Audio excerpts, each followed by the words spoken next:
call the August 22nd, 2019 Peninsula School District Board of Directors regular meeting to order. Please stand and join me in saying the Pledge of Allegiance. I pledge allegiance to the flag of the United States of America and to the republic for which it stands, one nation, under God, indivisible, with liberty and justice for all. Thank you very much. I'll call out that David Olson's birthday is today, so happy birthday, David. And he is off celebrating, and so he's excused from this meeting. All right.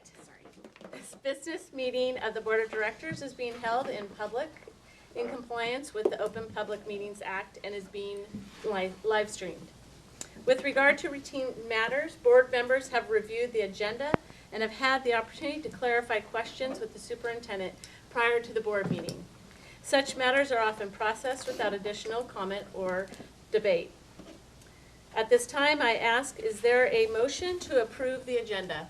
I'll make the motion. I'll second. Okay, it has been moved by Lori and seconded by Marcia to Leslie. approve. It was moved by Leslie. Oh, it was, sorry. I We heard, sound alike. so, excuse me.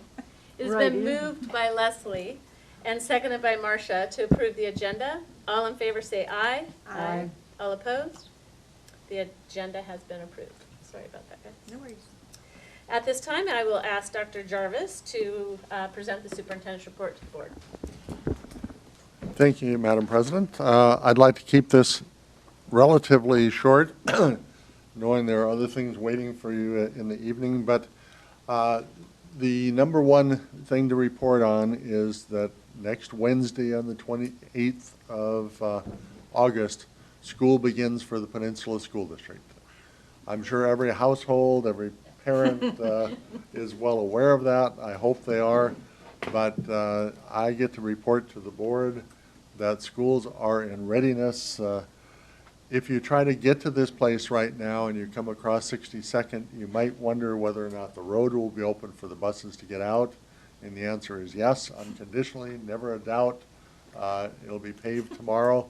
So there are a few of those things that are causing us just to be slightly anxious. But we have readiness for the 28th.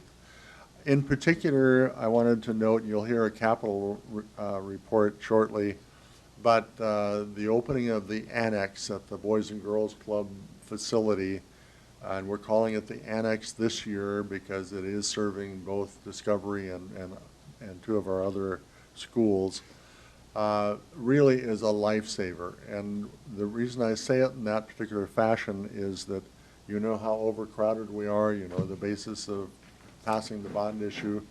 But a quick example is in our current enrollment numbers as we know them today in terms of what happens to us on Wednesday. It appears that we currently have, as the count for kindergarten, the last I heard was 695. I don't know if any more came in this afternoon, but it is pretty evident that we will apparently hit the 700 number Wow. in our kindergarten. Last year, you heard me and others talking about the fact that there were 618 and 622 students, an all-time high in kindergarten. Well, we are blowing that away this year without a doubt. It probably also wouldn't surprise you that based on the numbers we have currently, we're seeing at least a 5% growth in the elementary schools.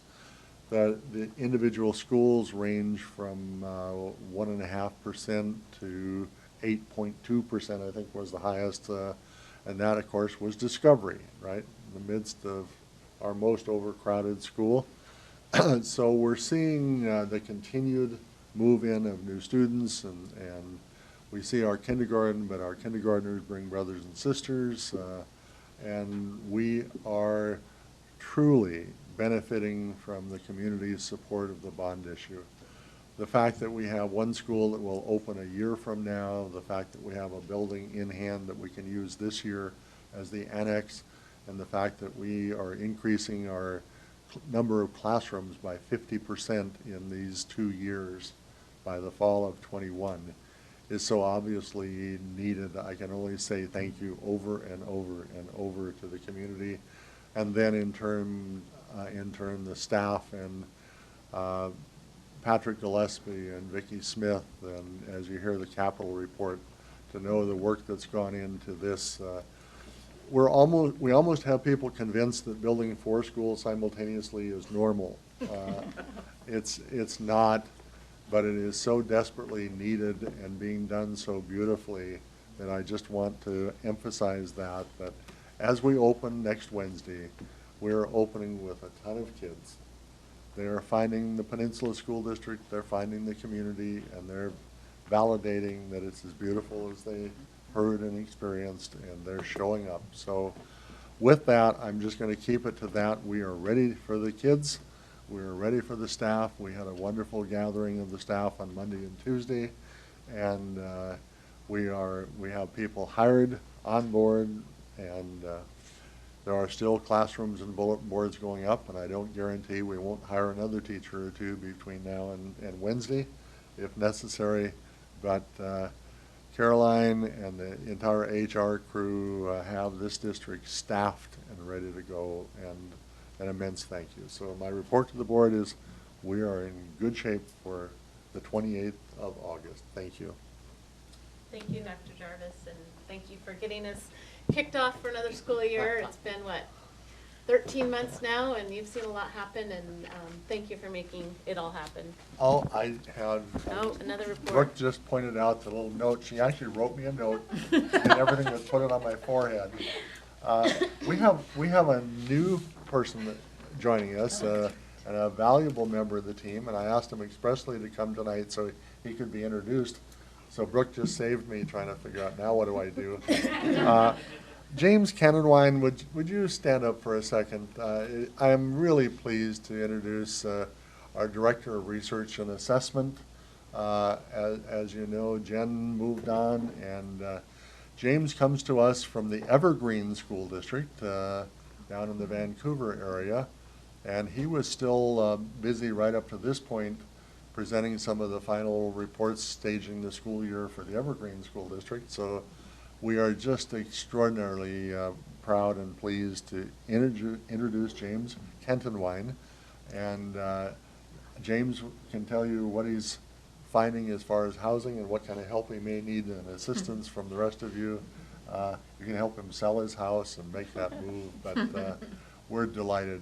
James, would you like to say anything as we welcome you to the Peninsula School District? You know, you mentioned the sale of the house. As soon as I can do that, there will be 2 more kids coming. Hit that 700. Excellent. Welcome. Well, welcome. Welcome, James. Thank you. Thank you, Brooke. Thank you, Brooke. And you told me too, and I forgot. Okay, excellent. Thank you again, Dr. Jarvis.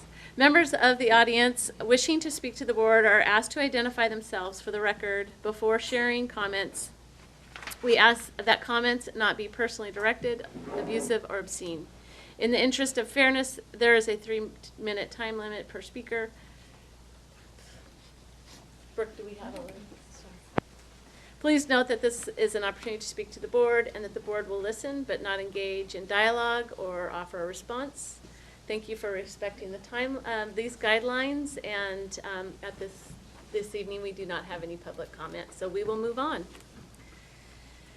I now ask Jeff Green to come forward with team, possibly, and present the capital projects report to the board. Come on, Vicki. Yeah. Where do I sit? You can. Thank you, Jeff. Thank you.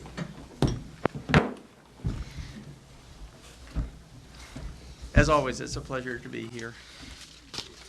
We'll start the report today. Patrick will. But before we do that, you realize, so Vicki, even though she isn't up with us, is actually, I feel like, the third part of my brain. Patrick's 1/3, Vicki's 1/3, and what was left of my brain is actually the other third.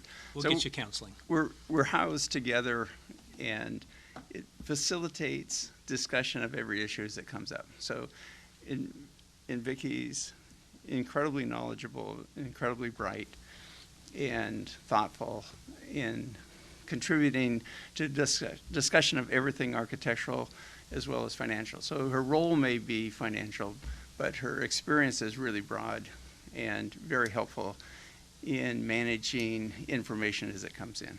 So I have a huge thank you to Vicki for participating in this endeavor with us. So go ahead, Patrick. It's hard to follow that. Art's already stole some of my thunder. 60-second talk contractor. Look like paving will start tomorrow on that. We're excited at Pioneer Elementary that we have gone through health department kitchen inspection, health department inspection, fire inspection. We have completed the tenant improvement. We have gotten signed off on it. And I am so happy to say that as of within the last hour, we have occupancy for Pioneer Elementary School. So it is officially a school. I do need to say thank you, the great people at City of Gig Harbor helping give us advice along the way, our general contractor, the Green Gasway Group. We got some amazing staff, the principals there, they're working on it. My staff that working hard on it to get open. A lot of people took to get that going this year. So I need to say thank you to each and every one of those people to make that happen. So thank you to all those people. So yeah, we're ready to go. We see teachers setting up, moving in. We got lunch tables. We've got milk coolers. We've got paper. Not sure about scissors, but I'm pretty sure there's there too. So we are, still a few days away, and I'm really happy that we're not last minute. So we're ready to go. All right. Starting on a positive note. Yes. Thank you, Patrick. Yeah. And Patrick's done a marvelous job in leading that and getting that ready to open. So all of our 4 elementary schools have completed schematic design over the summer, gone to the estimator, and the estimators produced documents. All of those documents have gone to our value engineering teams, where we've had one set of our consultants looking at the other set of consultants, and under the leadership of Meng Associates, which the process, as described to me, has been the best process that our team has ever seen. So Rod Leland participated in the process. He thought it was the most thoughtful and exacting process that he has experienced, and he's gone through a number of these. And they produced a set of recommendations for modifying the designs, both to save money and improve performance. And all of that has been reassembled, so we remain on schedule and on our financial plan. So every project will get an adjustment to address issues as they have come up. There's very few issues at the moment that have come up that we don't have a solution in place already in design. So we're delighted with that. The 2 city projects have a process that requires a formal land use application that includes exterior colors and materials. Pioneer's already been submitted. Elementary 9 documents will get submitted no later than 5 p.m. on Monday. So we're still tweaking a little bit on that one. And the 2 county projects will have a SEPA process. So the SEPA documents are being prepared, and those will be issued before the end of the month. We are pushing to get the same kinds of decisions on Ardendale and Evergreen that we have on the city projects. So as far as exterior materials and colors, we're getting those finalized, but they don't get submitted and regulated quite the same way by the jurisdiction. So Evergreen is really close. We expect within the next few days that we'll have documents that represent exactly what we intend to do there. And Ardendale, because it's the last project that we're bidding, will take a few more days to get its documents or its design finalized, and then exterior materials and colors selected. So we expect probably by the end of next week that we'll be pretty close with Ardendale as well. That's the abbreviated report. We're in a great place. We're very happy. It's been a very busy summer. Again, the principals have participated with us throughout the summer. They've been invaluable. So not sure what they did for vacation, but but we saw him pretty much all the time. And we're looking forward to the staff being back and being able to share with the staff at Arndale and Evergreen. Do we have questions or comments from the board? Just a quickie, are we going to serve as our own lead agency for SEPA? Yes. Good, that'll speed it up. Any other? Great job. Oh, looks really good. Yeah, no, we're excited. Thank It's you. a big team now, and they're all excited, and they're all in. So Jeff, thank can you. you just share a few ways that the public would be able to see after these are all submitted so that they can understand what's going on? Yes, so as the documents get finalized, whatever changes we think will not mislead people, then we'll be producing foam core boards to be placed in the schools where we have a school, placed in adjacent facilities, and we'll have images that will get released to the press. So we have actually a PR department. They've already been out working. So I know, actually, do you want to join us and describe what you've been doing? So I know you have a... Amy can't wait to get it out. Yeah, so She's Amy has been dying this, to get it. yeah, and she bugs us from time to time, like, when are you going to give me something better than what you've given me? So she has a series of series of events that she's looking at getting information to. And unfortunately, we've been producing information slightly slower than she would like, but it'll get on the web page as these get finalized, and she'll have a plan for getting them out to all of the places where we can show the public how proud we are of all the progress that's been made. I understand. For schools, at the same time, it's a lot of work. Thank you for being sensitive to not wanting to put out information too soon, but yet get it out because our community wants to know, so, and wants to Right. see. It's exciting. It's exciting. It's exciting. We all want to. Yep. We can't wait to share it. We just want to make sure it's the right information. Right, exactly. All right. Thank you. Thank you. Thank you. Did you have any questions? Okay, thank you very much. We will now move on to old business. 7.1 Policy 7150, Systems of Funds and Accounts is being presented for second reading. Is there a motion to adopt Policy 7150, Systems of Funds and Accounts? I'll make the motion. I'll second. It is there any discussion prior to the vote? Okay. It has been moved by Leslie and seconded by Lori to adopt Policy 7150, Systems of Funds and Accounts. All in favor say aye. Aye. All opposed? The motion has been approved. We move on to 7.2, Policy 7230, Revenues from Federal, State, Local, and Other Agencies is being presented for the second reading. Is there a motion to adopt Policy 7230, Revenues from Federal, State, Local, and Other Agencies? I'll make the motion. Is there a second? I'll second. Is there any discussion prior to the vote? Okay. It has been moved by Leslie and seconded by Lori to adopt Policy 7230, Revenues from Federal, State, Local, and Other Agencies. All in favor say aye. Aye. All opposed? The motion has been approved. One quick comment, Madam President, definitely tongue-in-cheek. If you want some light reading, please do read these policies on the fund accounts and the revenues. They're intended to help any insomniac. It's fascinating. Underlining, too. Read them once, I'll do it again.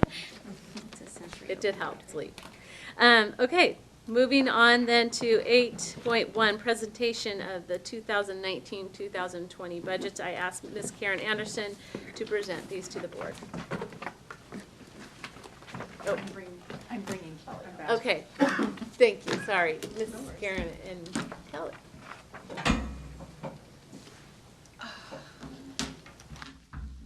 A lot of this you've already seen.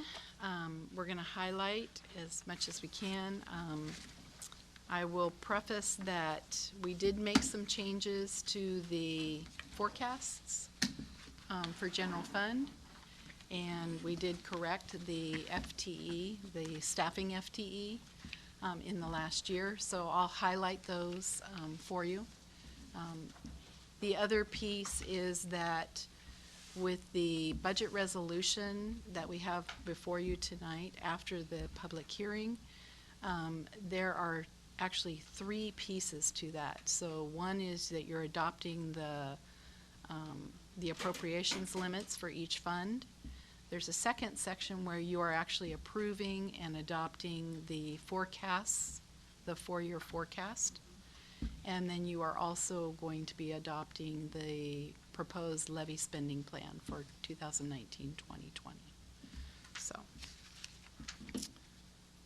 So we will start.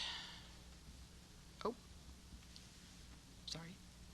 We'll start with the general fund.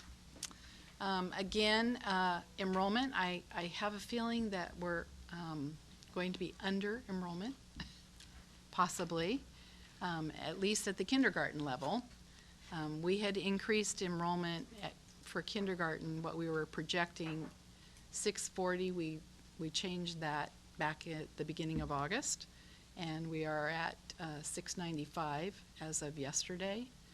So depending on what happens with the rest of the grade levels, if we see continued growth in most of those areas, or at least what we anticipate, we will probably most likely come in above projections, at least at the building level.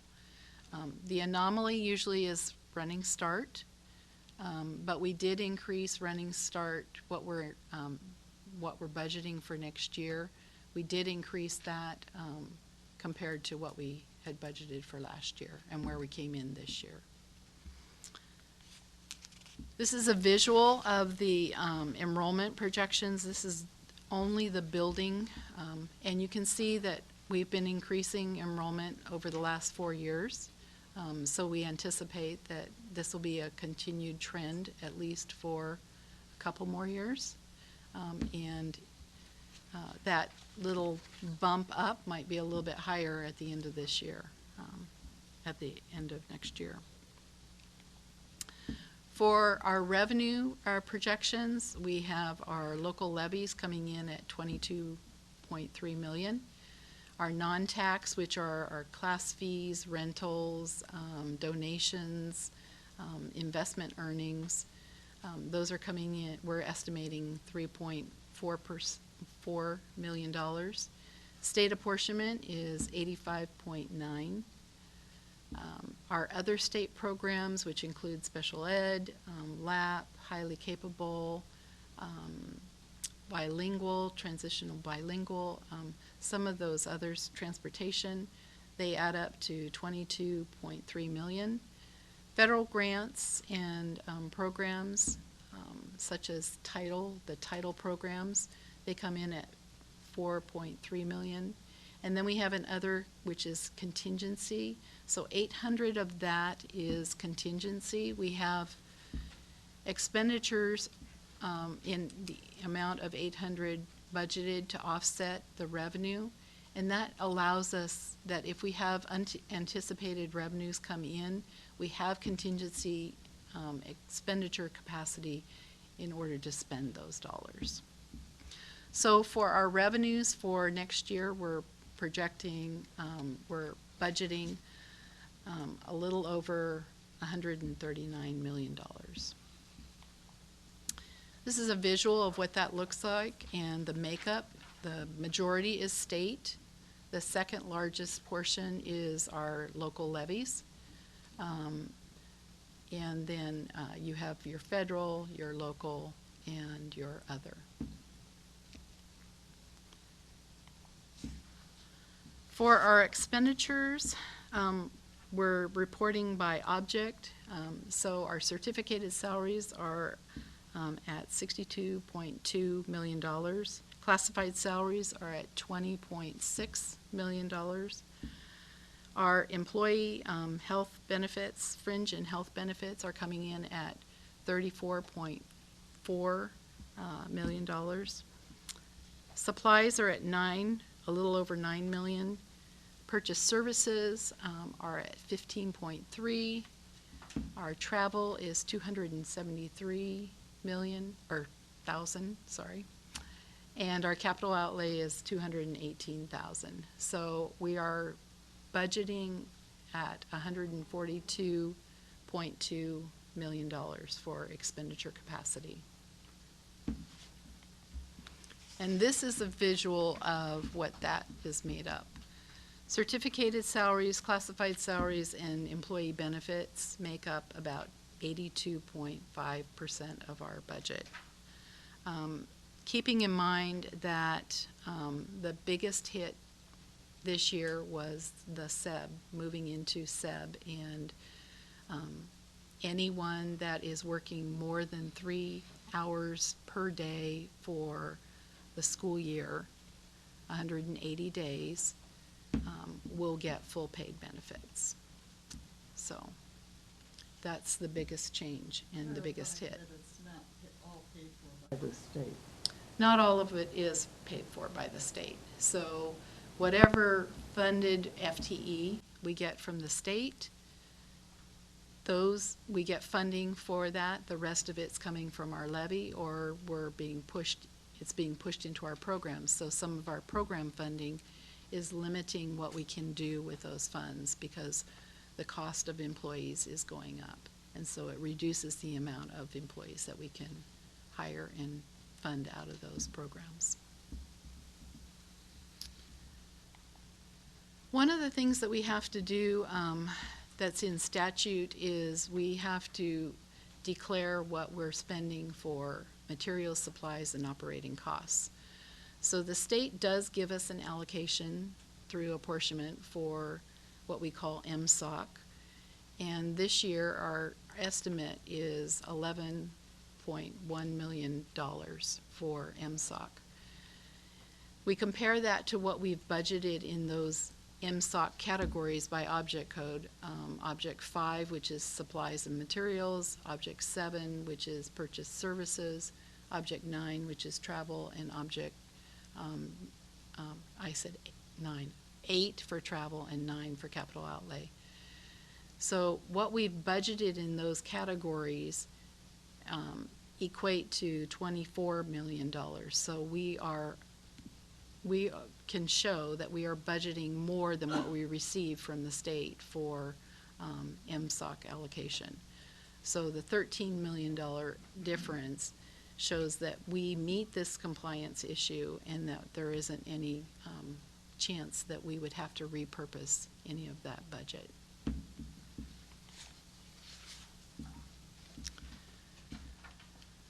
For our levy collection and levy spending plan, the collections that we're proposing, and we believe for 2019, I'm showing what actually happened, and we had a rollback of $5.5 million.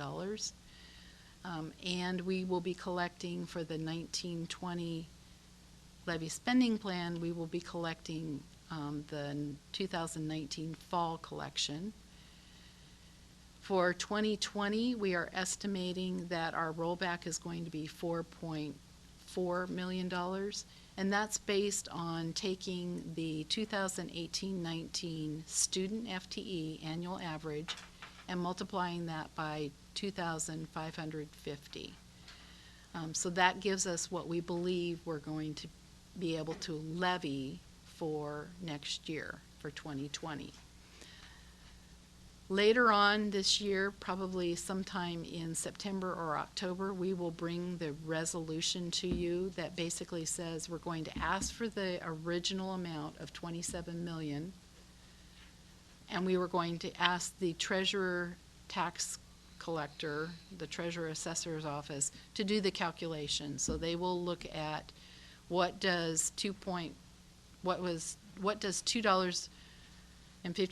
per $1,000 of assessed value, what does that equate to compared to the amount per student FTE, and they'll get from OSPI, they will get the actual student enrollment for 18-19 as of August 31st, 2019. They will do those calculations and they will levy whichever is the lesser amount. And so we are estimating at this point what we think that that's going to be, so we're fairly close. Of that amount that's levied in 2020, we will receive the spring collection for 2020, and that will go into what we anticipate for revenue for our levy in 2019-2020, the two combined. So we're looking at $22.3 million in revenue. And this is what our levy expenditure plan looks like. We are looking at this in the sense of what is enrichment and what qualifies for enrichment. So it's a little bit different than what we've looked at as far as a levy spending plan in the past. This time we're looking at staffing allocations that are over and above the state-funded FTE for classified, certificated, and certificated admin.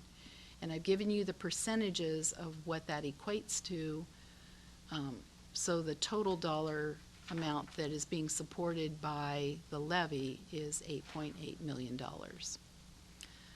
We also have special ed, which is underfunded, and in the past we've talked about all our monies go together, and basic ed and special ed, there wasn't enough funding for special ed, and so we've had an underfunding, and that equates to about $3.5 million.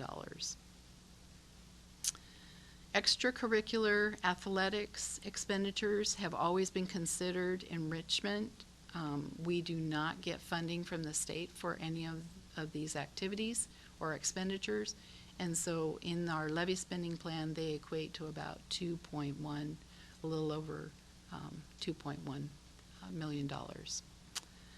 Professional development, we do receive some state funding for professional development. We receive 2 LID days, or learning improvement days, which are in our teachers' contracts. And we did identify those expenditures separately. This is over and above, so these are all the professional development dollars, both for certificated and classified staff that we've devoted and are using out of our levy. So they equate to about $2.3 million. Our maintenance and safety projects, again, we have a line item for major maintenance and also for safety projects, and that comes in at $1.3 million. We have categories for supplies and equipment where we're buying technology devices, we're buying furniture replacement. We've created some furniture replacement cycles. We have building allocations that we give to the buildings. We have curriculum. We have emergency supplies. We also buy vehicles for support services. So it might be a lawnmower one year, it might be a maintenance van, or it might be a van that goes in the motor pool. So these expenditures, they total up to $3.7 million. And then we have other supplemental instructional support costs. So we have communities and schools. We have site coordinators that we're funding at 4 of our schools. We have intervention programs that we're using levy dollars for. We have after-school activity runs and midday transportation expenses that are supported out of the levy. And those expenditures come up to about $416,000. So for a total levy spending plan of $22.3 million, or a little over.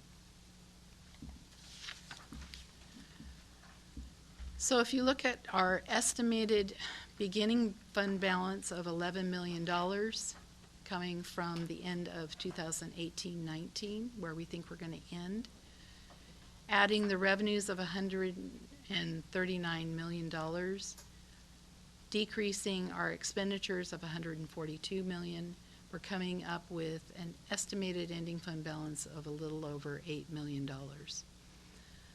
1.675 of that will be reserved and restricted, and the rest is unreserved fund balance, and that comes to about 4.52% of our expenditure capacity. So we're still meeting our board goal within the 4 to 6% range.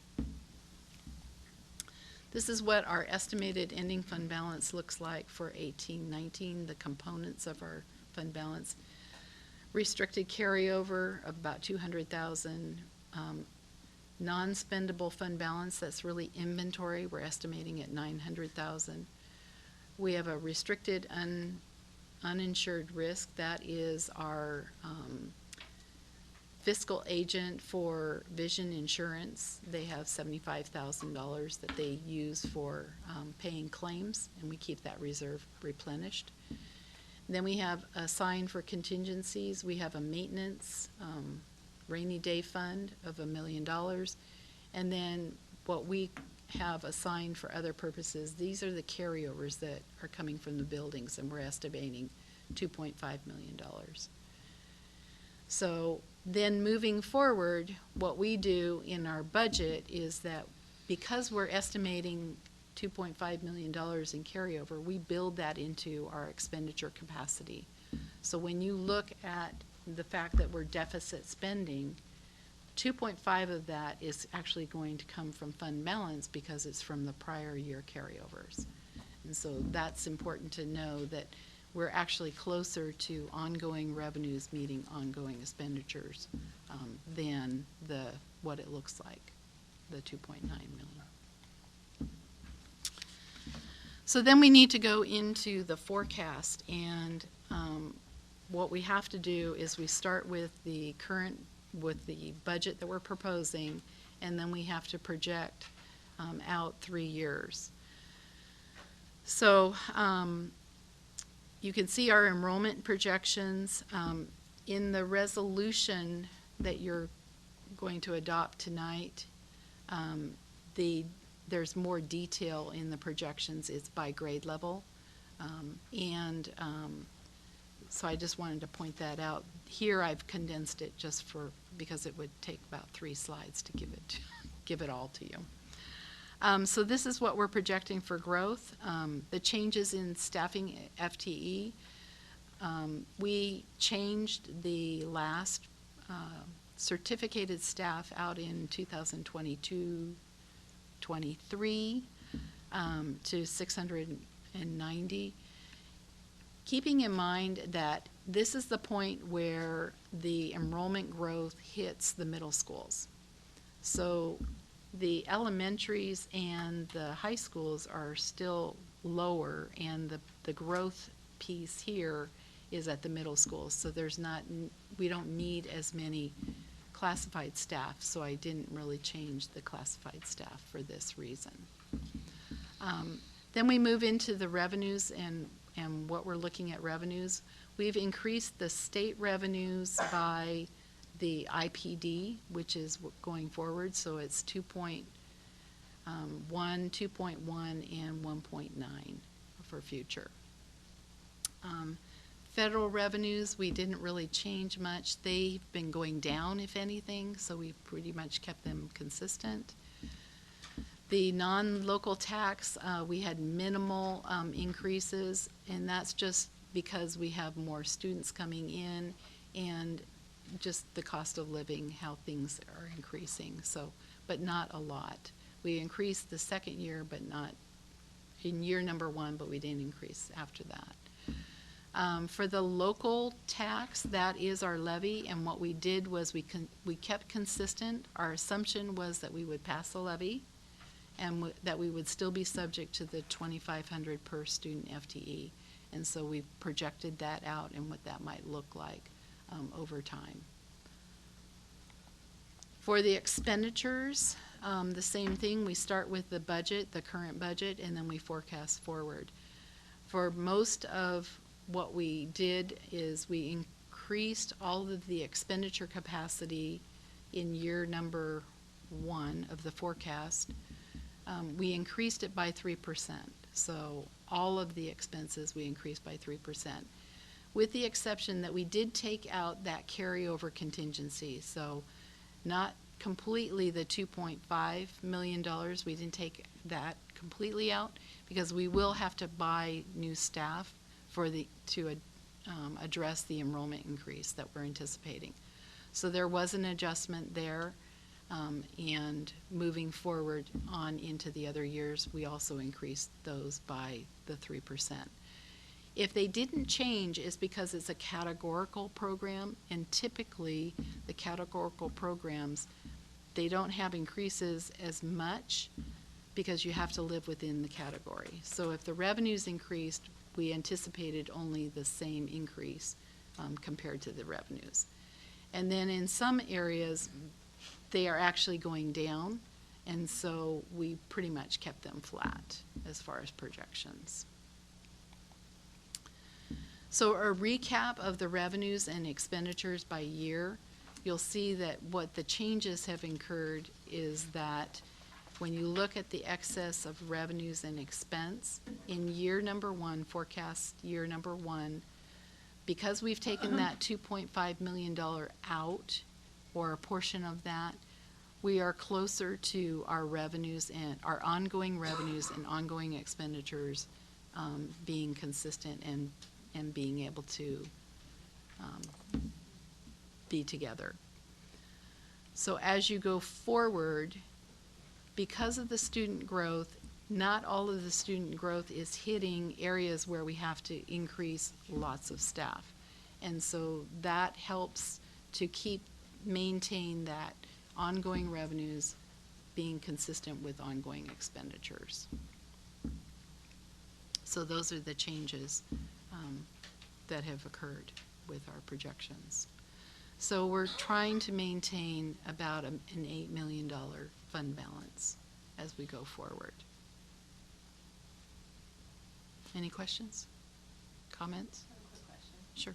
And this may be due to the unrestricted fund balance? Mm-hmm. No, the carryover.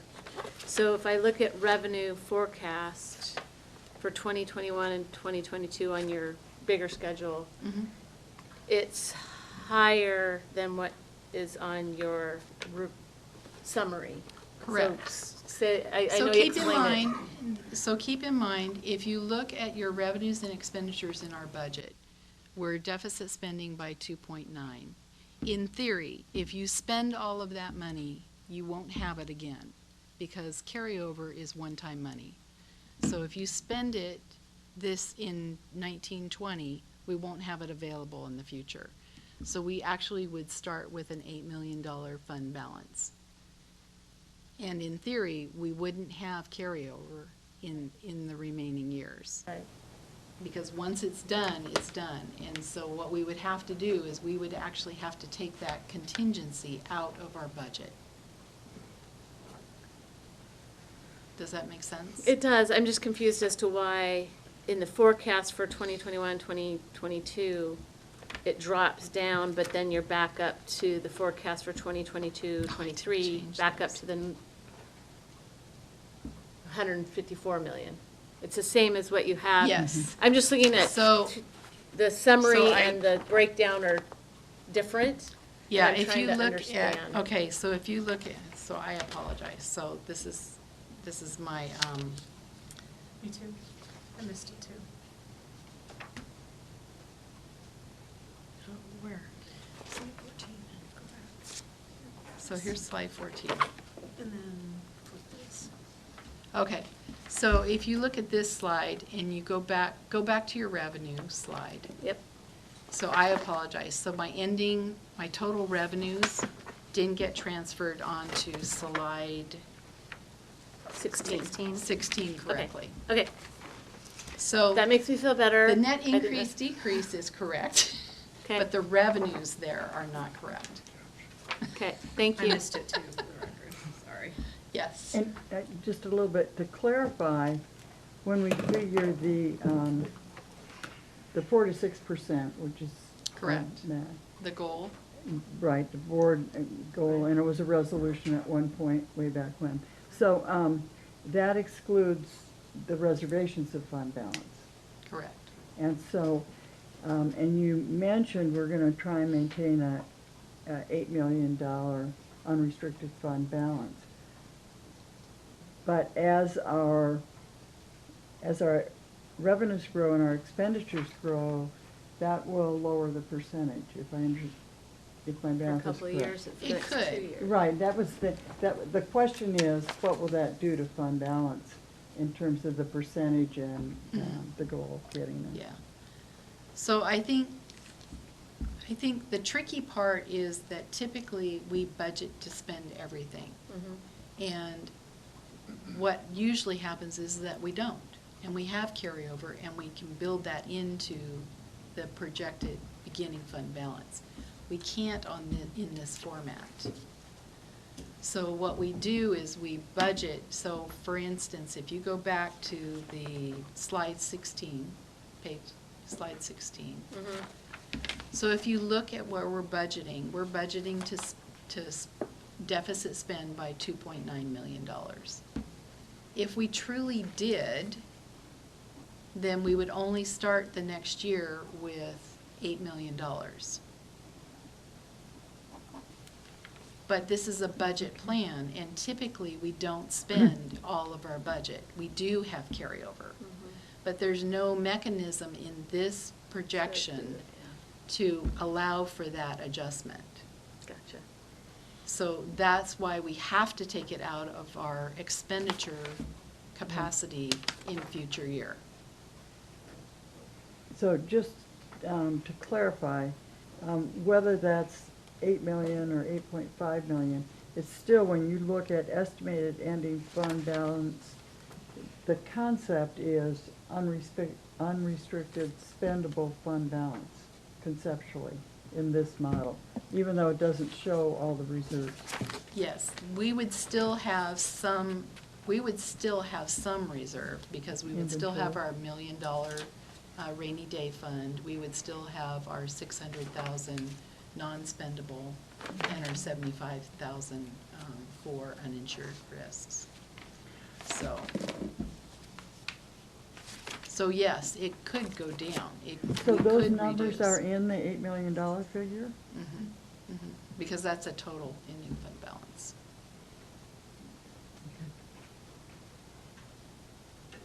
That's not the unrestricted number, it's the Right, total. it's the total. Okay, Mhm. but the board could decide to spend the maintenance Correct. fund balance, spend on There the would still inventory, be okay. decisions that would have to be Right. made.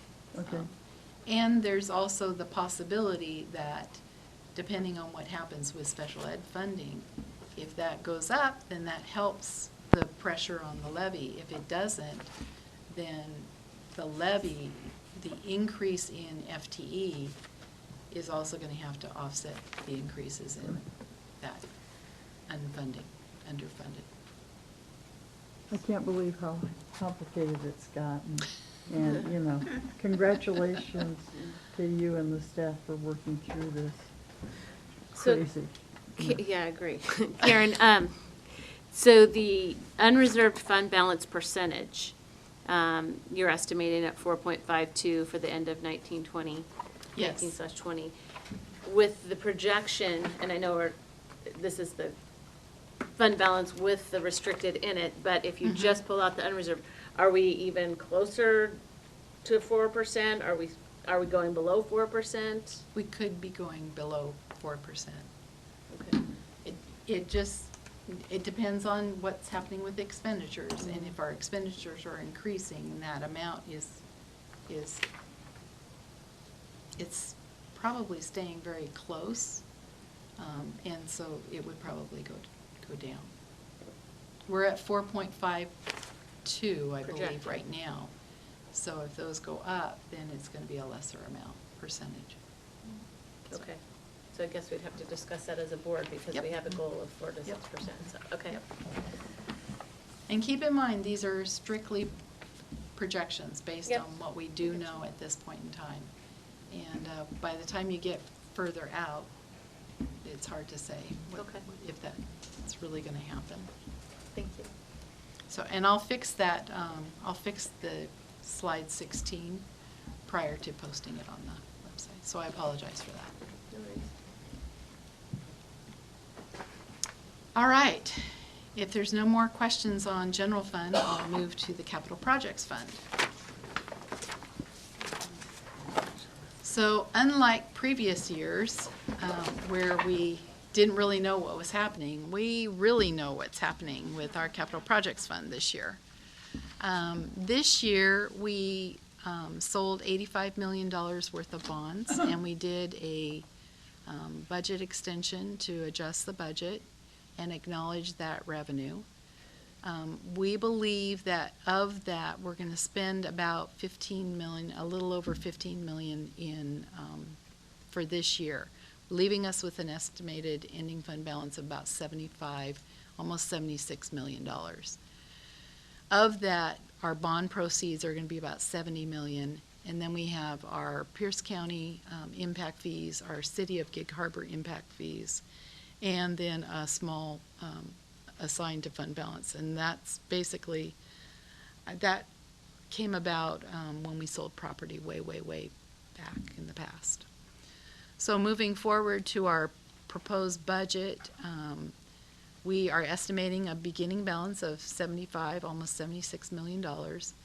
Revenues that we're anticipating are for impact fees and investment fees. We're not sure if we're actually going to sell our next series of bonds in this year or if it's going to be in the fall. And so we didn't put it in. We're going to spend about $67 million, so we still have some bond proceeds. But if it looks like, we're on a faster track, then we'll probably have to spend bond proceeds and, more bonds earlier. So we'll be looking at that. But at this point, we're looking at $76.7 million for the 4 major construction projects that we're going to basically break ground on sometime in 2019-2020. We have to do a 4-year projection, and so taking this year's budget, looking forward, looking at when we might make the next bond sales, and also what happens to our expenditures, you'll see where we're moving forward and how that plays out. And this is, I was using what we were estimating as 3 bond sales. So I believe in 2021 we would sell 70 million, and then the remainder of the bonds we would sell in 21-22. That could change. It just depends on how fast our projects are going and how much funding we need in advance. And then in the summer of 2020, we will probably, once we know what the construction costs are going to be for the 4 schools, we'll start looking at the emergent needs that we need to start to address with the balance of our bonds. So you're expecting all the projects will be bid by the end of next summer? Bid? Oh, yes. Okay. They will all Just be clarifying. bid. The 4 projects will be bid, I believe, by February. February? February or March. Yeah. Yeah. I think it's April. April? Okay. February, March, April. Spring. Good and broke down, or, But yes. yeah, Yeah. break ground by the end of summer. Pardon me? Break ground. By the end yeah. of summer, all 4 projects. Yeah, we'll be doing. At least. You'll see. Right. That's different Yeah. than. On the here. No, other I know, projects. but Yeah. by No, the no, end I of know summer, that. we're constructing, Right, I know. hopefully. You want to do debt service? All right, I'm going to take a breath, Have to let do Kelly it. follow up. So debt service fund is pretty straightforward this year. We are, in December, we'll make our last payment on our old series of bonds, and we'll be done with that. And then we won't have another principal payment until December, so it'll be next fiscal year, not this coming fiscal year. So the only debt payment that we have on the new bonds will be interest in the spring, June. Yeah. So, so that's this slide. So, there's not a lot really going on with that, nothing big. won't be incurring any new debt, and it's just making that last principal payment and 2 interest payments. Pretty straightforward on that one.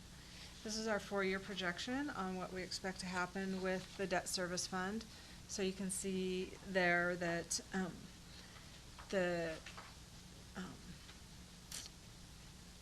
we've got our proposed budget just like on the other ones, and it rolls pretty quietly. The expenditures then you'll see bump up in 2021 as we make our first principal payment on the new series of bonds. And again, for the next years, the revenues that are coming in are the monies that we're collecting in order to make those payments. So that's what that looks like. Pretty straightforward. Any questions on that? I think that's it for debt service. It's a pretty quiet fund. This is my favorite fund, ASB. That's where all the fun stuff happens. This is no changes from what you saw at our presentation last time. These are monies that the students generate through fees and fundraising. It's very student-driven. They have advisors that help them. And what they plan on doing, a question that you came up with last time was, why is the fund balance growing? And it's just how we have, I'll go to the next slide. It's the students not spending all the money that they raise, but most times it's interest also that gets allocated out. But as you have more students and they're doing more things, you're gaining more revenue and doing more expenses. And we have lots of cool things coming up right now. There's a lot of things that launch at the beginning of the school year. So nothing really changed on that one. And then the last one is Transportation Vehicle Fund. We currently have 97 in our fleet, and we're purchasing 4 large buses and 4 small buses. One of the large buses and one of the small buses, like I mentioned last time, are replacements for vehicles that were damaged this current year. We'll be getting the proceeds for that and purchasing those, and those all come on board pretty quick, September, October timeframe. So we'll be taking delivery of those anytime now. And then the 4-year plan, we have a pretty good replacement cycle that we have for our transportation vehicles, and we're following it pretty closely. So it makes sure that we don't get behind, and we have, every year we spend what our depreciation is on new vehicles. So it remains pretty quiet, and as you can see, the fund balance goes down a little bit, and that's by design. So we make sure that we always have great transportation for our students in our district. So tonight, prior to adoption of the resolution, you need to conduct a public hearing. We have advertised for the hearing. We have to, by law, we have to advertise 2 weeks prior to the actual meeting. So we did advertise in the Gateway and also in the Tacoma News Tribune. So that we've met compliance there. Like I said before, the resolution 1912 consists of the appropriations for each fund, and that sets our limit for what we can spend. If we think that we're going to exceed that limit, we would have to do a budget extension prior to exceeding that. We have to include the 4-year forecast, budget forecast, as part of that, and so we did add that to the resolution as backup. And then we also attached the levy spending plan as it was presented tonight, not as we've done it in the past by board goal, but also kind of looking at that enrichment format and compliance piece. And so that's where we're at this point. So, and these are the appropriations that we're putting before you on the resolution. Okay. Any other questions from the board, comments from the board? I have a comment. I will just say that the enrichment levy spending plan is great. I love it. I think it's much clearer than the previous ones that were aligned with goals. I think it feels very transparent to the public, so. Good. Thumbs up. Dr. Jarvis, any other comments or? My appreciation for Karen and the full crew, the work they've done. It's an excellent budget. Karen and Kelly, thank you. Okay. We will now open the public hearing on the 2019-2020 budgets. This is an opportunity for community members to comment on the budgets as presented by Ms. Anderson. Are there any comments on the 2019-2020 budget? I ask again, are there any comments on the 2019-2020 budgets? And I'll ask a third time, are there any comments on the 2019-2020 budgets? Okay, I now close the public hearing. I'll now move on to 9.1. Is there a motion to adopt Resolution 1912, adoption of the 2019-2020 budgets? I move approval of Resolution 19-12, adoption of the 2019-20 budgets. Good. Is there a second? I'll second. Okay. Is there any discussion prior to the vote? Okay.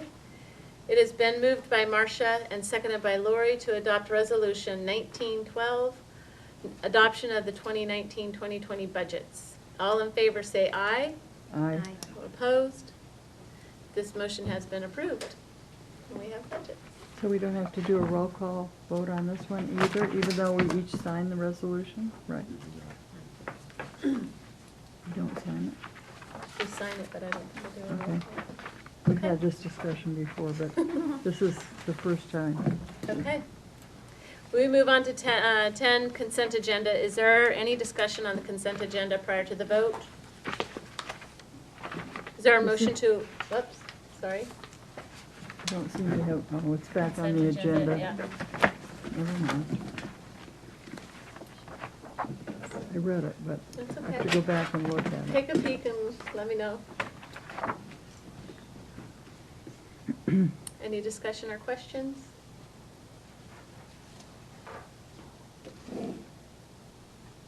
Is there a motion to approve the consent agenda? I'll move to approve the consent agenda. Is there a second? I'll second. It is approved. It has been moved by Lori and seconded by Leslie to approve the consent agenda. All in favor say aye. Aye. All opposed? The consent agenda has been approved. We now move on to board discussion and comments. I will ask Leslie to start with comments from the board. I'll keep it brief. Had the pleasure of attending the staff kickoff on Monday. Was really looking forward and really enjoyed the keynote speaker, Mr. Dwayne Reeds. I thought that his approach and his presentation was really inspiring and wonderful. I especially appreciated the breakout session that he held after. I'm hoping that it was as well, the other subsequent sessions that he had was as well attended. I think there are a lot of lessons to be learned and things that can be applied as we move forward as a district. Lori? I also went to the breakout, not the breakout session, the kickoff on Monday. I couldn't go on Tuesday, but I thought it was fantastic. I had not previously attended anything that had all of the work groups in one room. And since we often talk and discuss all of the work groups in all of the schools and all the buildings, it was just awesome to see at least representatives from all those groups in one building. And also I appreciated the keynote speaker, just the energy he brought, and I think things that he taught that could be applied to really anything, not just education. But so that was fantastic.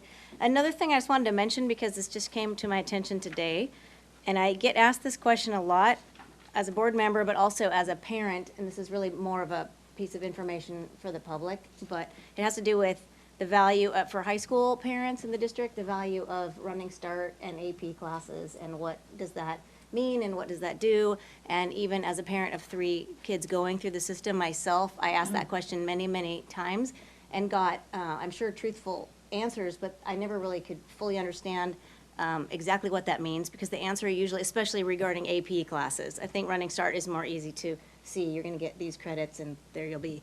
But with AP, usually the answer sounds more like, it depends on where you go to school, it depends on what you take, it depends on how you score on the test, and it depends on whether they take your credits or not, which is very difficult with all those questions to make a choice, I think, as a parent and certainly as a student. So just as a point of reference, and again, those things are all true, I have learned. So everyone's score is different and whatnot, but just, I thought it was interesting. It has nothing to do with my son, but I just saw this today.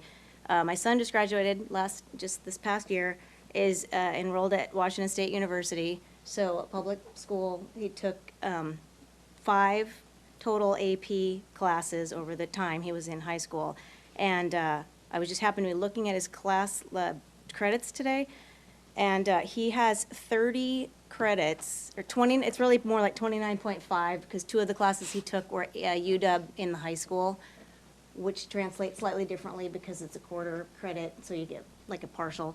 All that is to say, he literally has 29.5 credits, and it's 30 credits for 1 whole semester of university, and he's already for 1 whole year, excuse me. So he already could graduate in 3 years just with those AP tests. And so I think I just wanted to mention that. And anyway, be happy to answer any questions for people in the public that have, because that question just comes up often. And it's to me, it was just much more clear when you're looking right at, oh, look, he already has credit for Biology 106, 107, Chem 105, English 298, all this. So it's an awesome program. Super glad to hear that. Yeah. I'm happy to answer any questions you have. I would I'm just, all excited. Can you tell? I got 1 whole year of college done. and I would add that the University of Washington, the high school credits are well accepted at WSU. Yeah, it does say, there's a little star here, it says. Anything else, Laura? No, that's it. Marcia? Well, I have to say that the Peninsula Schools Education Foundation is very busy putting and doing the final touches on their event. And please mark your calendar, the 26th of September. There's both a breakfast and a lunch. You can register for yourself, your friends, sponsor a table, but I really encourage you to attend. We've got some amazing student presenters and a surprise speaker. Right, Art? So you can go online, you can register online, you can register for breakfast or lunch or both. So please mark your calendars and attend. We also had an audit committee this week. It was very productive, I felt. Very good discussion. All but 1 member was there. What a thoughtful committee. So I think we're building, and our 2 newest members have shown up now. The recent appointments that we did 2 months ago. So I'm excited about where that goes for the future. Good, excellent. So I had a great conversation with Ron Witter, who ran the summer school over this past summer, and while, yes, there were some challenges, not only in summer school, that happens throughout our entire school year, also in our community with some of our youth with vaping and whatnot, so it's a community issue. But I was more enlightened to hear about our summer schools and what's going on with summer school and how it's helping our kids, and the dedicated teachers that are coming from Peninsula School District to do that. So great conversation about our summer school program, and so I'm thrilled to hear what a good thing that our district offers and the support from our teachers. I too went to the professional learning and staff kickoff. It was a pleasure to address the teachers, although I'm in big trouble by mentioning my son's bloody nose issue. So he got contacted by a teacher and he said, "You said what?" So I'm in trouble there, but I guess the message from Mr. Reed that Leslie mentioned, my son went to SEPA's program, which many of the high schools and middle schools went to over the summer leadership program. And he came home after 4 days. I had never seen him so moved by an individual, by a teacher. And I couldn't figure out what the heck this person did in 4 days. And the next day I went and talked to and listened to Mr. Reed, and I understood that this camp instructor shared about himself And within 4 days, he learned more and came back and articulated everything he learned. So his message, Dr. Reed's, or Mr. Reed's message was very powerful, and I hope our teachers understand that and apply it to however they're comfortable with. But it was cool to see that, and I understand. Great to see that the district awarded the Hugh McMillan Award to Jennifer Butler. That was great, as well as the Peninsula Education Foundation, the Bill Simpson, to Terry Hammond. Love that we're recognizing people in our community that are going above and beyond in volunteering and in supporting our teachers and staff. So that was great. I just want to commend the efforts over at Peninsula High School.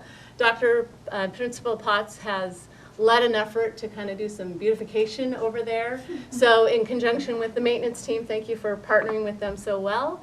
I saw different groups over there painting, cleaning up the courtyards. Go over and check it out. Actually, Peninsula High School looks pretty good. So thank you to all of them. And I know that the staff really appreciated it as well. Last thing, additional on the Finance and Audit Committee, Karen, team, I think the committee members coming in, the committee members that are working on this, are starting to understand the complexity of school funding, much different than any other industry. So thank you. I know you went through massive training the last couple days for all the changes that are happening. Thank you for articulating that to this group and helping them understand. So it's fantastic. And then lastly, Amy and Lori, thank you for, I've heard so many great things from the staff about the communications that you're putting out to them to get them informed. I've also heard great things about the community for just being at some of our community events. People keep saying, how do we get to our people? Well, we go to them. And so being at a community event, I think, is huge, and I look forward to seeing great things from the Capital Projects team at those events in the future. Okay, anything else? No? All right. So I know some of us want to get over to the Communities and Schools fundraiser. So I think we'll head out there, and at this time, is there an executive session? No. Okay, I will then at 7:10 adjourn the meeting. Thank you all.